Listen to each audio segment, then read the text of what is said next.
he could be secure. But then watch this. Second of all, she was blameless so that he can be assured. It says, watch this. 9 months. 9 months. She carried him for 9 months. Kept him for 3 months. Carried him for 9. Kept him for 3. And listen, I don't know if you get that yet, but that makes a full year. All I'm asking is for the year 2009.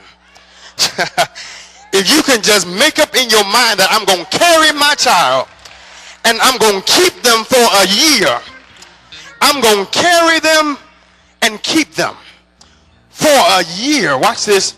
And it says the child got to the point where she couldn't hide him anymore. That's good stuff. I don't know if you recognize that, but at some point, the person the child is going to shine even if you try to hide them. Sometimes in life, you can do all you can, but you got to nurture them while you got them, because it's going to be their time to shine pretty soon. So here it is. So the mother couldn't hide him anymore, but she still wasn't going to give up on him. Can't take care of you, but I'm not going to give up on you. Watch this. There is a difference in giving up your child and giving up on your child. There's somebody in here that's living in some doubt and some shame, but you've got to understand nobody can blame you because you weren't able to take care of them. Because what this mother recognized is that when she couldn't do it on her own, she knew how to get them to somebody that could. I wish I had some help in here. Somebody in here is a result of somebody else raising you.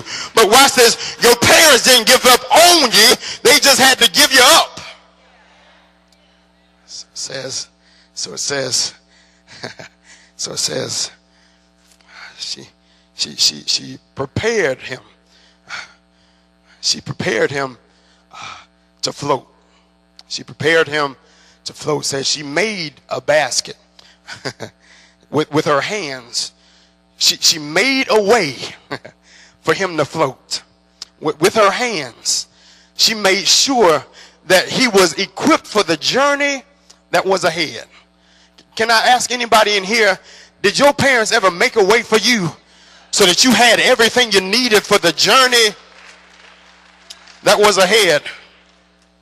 So watch this.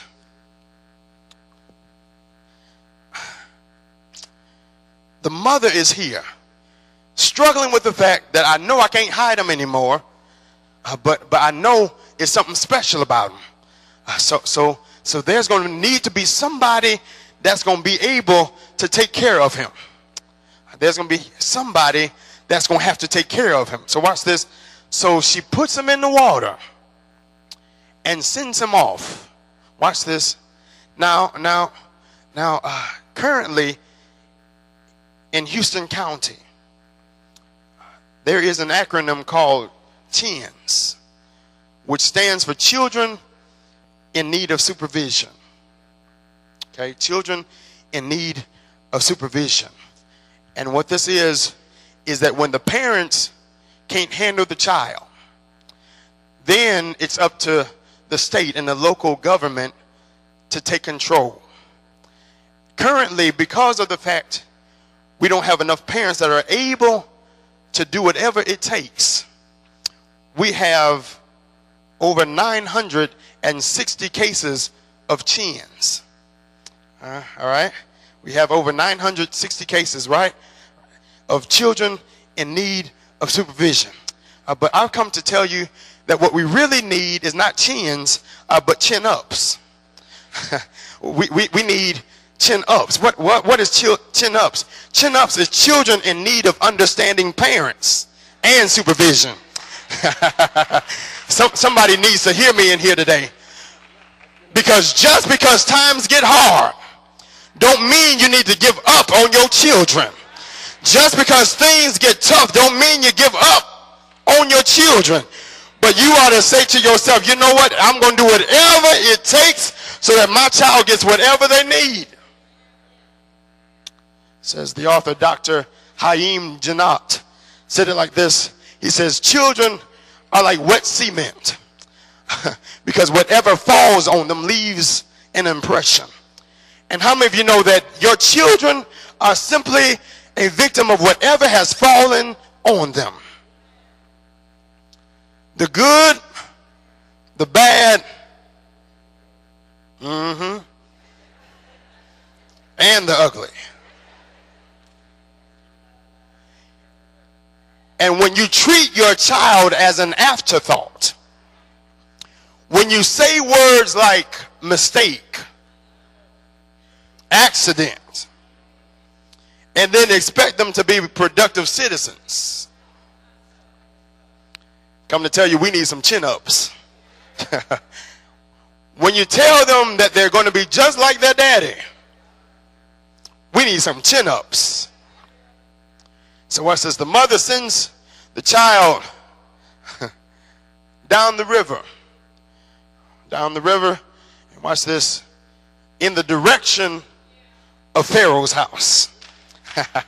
she sends him downriver in the direction of Pharaoh's house. Now you do understand Pharaoh is the same one that made the decree that I'm going to kill all the male babies. But the mother says, watch this, what Pharaoh don't know won't hurt him. So she sends him down the river in the direction of Pharaoh's house because watch this, mama knew the routine. If I had any mothers in here that knew the routine, do I have anybody in here that's ever had to beat the system before? Anybody in here ever had to learn the routine so that your child could get what they needed? I know we're in church. We ain't supposed to say that. But sometimes you got to learn the routine. Tell your neighbor, learn the routine. She knew that every day Pharaoh's daughter was going to come and take a bath in the same place at the same time. So mama said, well, I might as well go and send them down right about now because eventually she's going to find them. So watch this. She sends him downstream. Pharaoh's daughter comes out to do her routine. When she comes out, who does she find? Moses. She finds the basket, opens the basket, and finds what? A baby. So watch this. She finds the baby, and the baby is crying. So she takes the baby, but watch this. She can't take care of him. She wants to, but can't. And listen, I've come to tell somebody that don't think that just because they take your children that they won't. Don't think that just because they take your children that they want to take care of them. Because there's some people that want to but can't. So watch this. Pharaoh's daughter wanted to take care of the child but couldn't. And here it is. Watch this. It says the Egyptian nurses tried to nurse the baby, but he wouldn't take the milk. Because this ain't what I'm used to. And see, listen, I've come to tell you, if you train your child in the way that it should go, I'm not going to get no help in here. If you train up your child in the way that it should go, it won't just go for anybody's milk. Y'all missed that one. If you train your child the way it's supposed to act, he won't just fall for anything and anybody. If you raise your child the way you know you should, they won't fall for anything everybody tells them. So watch this. So now Pharaoh's daughter has a dilemma. She has a dilemma because here it is. I got the baby, but I can't take care of him. So watch this. There was a sister. There was a sister who watched the whole thing from a distance. There was a sister that saw the whole thing go down and was just waiting for the right opportunity to change the way the situation was about to go. Well, here it is, y'all.